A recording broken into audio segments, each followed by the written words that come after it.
One of the greatest sages in Jewish literature is Rabbi Akiva. Rabbi Akiva is a superhero, and we all love superheroes. We all love the stories from rags to riches. Rabbi Akiva is a person who came from nothing, and he grew up into becoming one of the most powerful Jewish rabbis alive in the world, so much so that Moshe Rabbeinu, Moses, who was the giver of the Torah, asked God, why don't you give the Torah through Rabbi Akiva? If Moses was considered the giver of the Torah, Shebichtav, the written Torah, Rabbi Akiva was considered the father of the oral Torah. Rabbi Akiva's father was a convert. Until the age of 40 years old, Rabbi Akiva was illiterate. He didn't know how to read or write any Hebrew.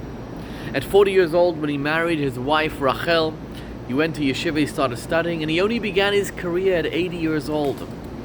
But he became such a powerful scholar that every page in the Torah basically has his name.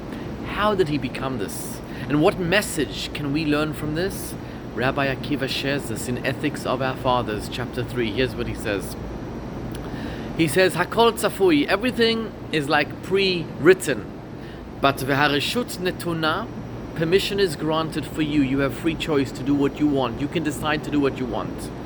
And then he says, v'hakol lefi rov ha'maaseh, everything is by your actions. What that means is like this. Rabbi Akiva says, revolutions are not created overnight. Big changes, which we all want to make, right? We all want to change our lives. Big changes don't happen in a flash. They happen by putting in the effort day in, day out, by working hard every moment of every day. Gradually but surely, you will be able to create that revolution, and that is how Rabbi Akiva learned and lived his own life. Day by day, he studied more and he studied more and he studied more. That means you want to change your life. Don't start just radically changing it in one moment. Start with small things. Start with keeping one Shabbat. Start with keeping tefillin once a day. Start by learning Torah for a few minutes a day. There was a student, an Israeli student, who came to 770 Eastern Parkway in Brooklyn, New York in the 1970s. Rabbi Nachum Markovich is his name. And it was hard for him to study every day, so he spent his time guarding Crown Heights instead of learning. So he wrote to the Rebbe, he said, what should I do? And the Rebbe wrote a letter to him. He said to him, I want you to study Torah for 5 minutes every day. But a deal is a deal, no more than 5 minutes, only 5 minutes. And that's what he did. He started studying Torah 5 minutes every day. And it was so engrossing, so engaging for him. Sometimes he wanted to study more for the 6th or 7th minute, but the Rebbe said no. So he looked forward. Through his consistency, he looked forward to his daily study sessions until he asked the Rebbe for permission to study more and more and increase more and more and more. And that's how he changed his life. There's a couple who are today rabbis in Miami, Meshulam and Elaine Weiss. When they were a chatan and a kala, bride and groom, they came to a private audience with the Rebbe. This is also in the 1970s. And in the middle of the audience, Mrs. Weiss becomes very emotional. She starts to cry and she tells her soon-to-be husband, please leave the room, I want to talk to the Rebbe privately. And he respected her privacy. She spoke to the Rebbe, came out. He didn't ask her what it was about. But when they were married, he asked her, what did you want from the Rebbe? What did the Rebbe tell you? So she said, I'll tell you the truth. I told the Rebbe I want to call off the wedding. And the Rebbe said, why? And she said, because I'm very anxious. I'm very moody.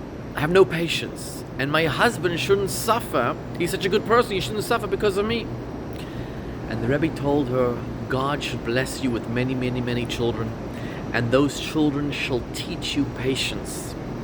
But until you learn the art of patience from your children, I want you to volunteer in a hospital, preferably with children, and through focusing and dealing with those children one day at a time, your patience will be built. Patience is built step by step, not overnight, step by step. And that's what she did. A few months after their wedding, they went to a doctor because they didn't have any children.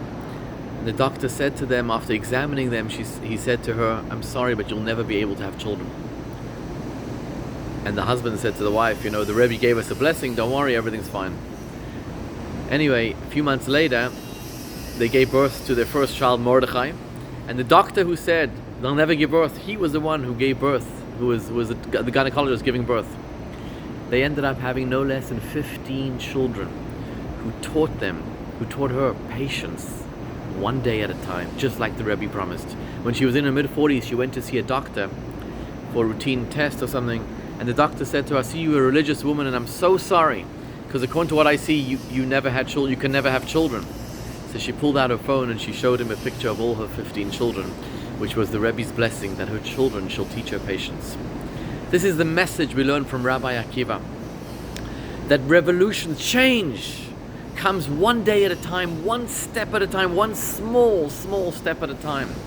In fact, before Rabbi Akiva went to study Torah, he was standing by a stream of water, and he sees water dripping onto a rock, and he sees that the rock has a hole in it. And he said to himself, if water can make a dent, a hole in a rock, then Torah can make a dent in me, and he decided to go learn Torah.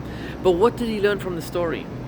He learned not just that water can make a dent in a rock, but how does water make a dent in a rock? Consistency, one drop at a time. One drop, another drop, another drop, another drop. Relentless consistency, that is the trick. Every day, do something small, do a small mitzvah, do something for another person. It will change your character traits to stop you from thinking about yourself and start you thinking about another person.